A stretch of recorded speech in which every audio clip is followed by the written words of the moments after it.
Hello everyone, কেমন আছো সবাই? আজকে আমরা পড়বো হলো ক্লাস 2 এর page number 46, 7 days in a week. এটা নিয়েই পড়বো। দেখো, আমরা গত কয়েকটা ক্লাসে কি পড়ছি?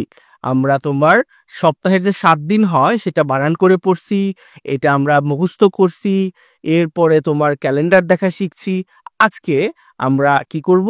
এইখান থেকে এই স্যাটারডে, সানডে, মানডে এগুলোকে খাতায় লেখা শিখবো। মানে এই যে বইটা দেখো এইভাবে লিখতে বলছে, ট্রেস অ্যান্ড রাইট। এইটা দেখে দেখে অনুকরণ করে করে তোমাকে লিখতে হবে। তো চলো কিভাবে লিখবা দেখো। এই যে সানডে লেখা আছে না, তুমি এখানে সুন্দর করে ভাবে সানডে লিখবা। এই যে মানডে লেখা আছে, তুমি সুন্দর করে মানডে লিখবা। তুমি চাইলে পেন্সিল দিয়ে তোমার বইয়ের মধ্যে লিখতে পারো, অথবা তোমার আম্মুকে বলতে পারো, তোমার আম্মু খাতার মধ্যে লিখে দিবে, সেটা দেখে দেখে তুমি তোমার ইংরেজি খাতায় লিখতে পারো। ওকে, অথবা তুমি নিজেও বই দেখে লিখতে পারো। এরপরে টুয়েসডে লিখবা, ওয়েডনেসডে লিখবা, থার্সডে লিখবা, ফ্রাইডে লিখবা, স্যাটারডে আবার সানডে। ওকে, এইভাবে তোমরা একের পর এক লিখতে থাকবা যতক্ষণ না পর্যন্ত তোমার সুন্দর করে পড়াটা হবে। তুমি বারবার লিখবা। বইতে তোমাকে একবার লিখতে বলছে, বাট তুমি 5 বার লেখো, 10 বার লেখো, যতক্ষণ পড়া হয় লিখতে থাকো।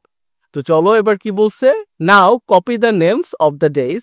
এই যে দিন নামগুলো যে আছে এগুলো কি করবা, এক্সারসাইজ বুকে এগুলো লিখতে হবে।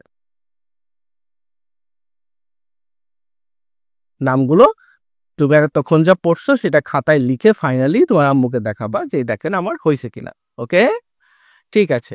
ভালো থেকো সবাই। সাবস্ক্রাইব করে দাও, এখনো কেন সাবস্ক্রাইব করো নাই, লাইক দিয়ে দাও, ভিডিওটা শেয়ার করে দাও, আর কমেন্ট করে অবশ্যই জানিও ক্লাসটা কেমন লাগলো। ধন্যবাদ।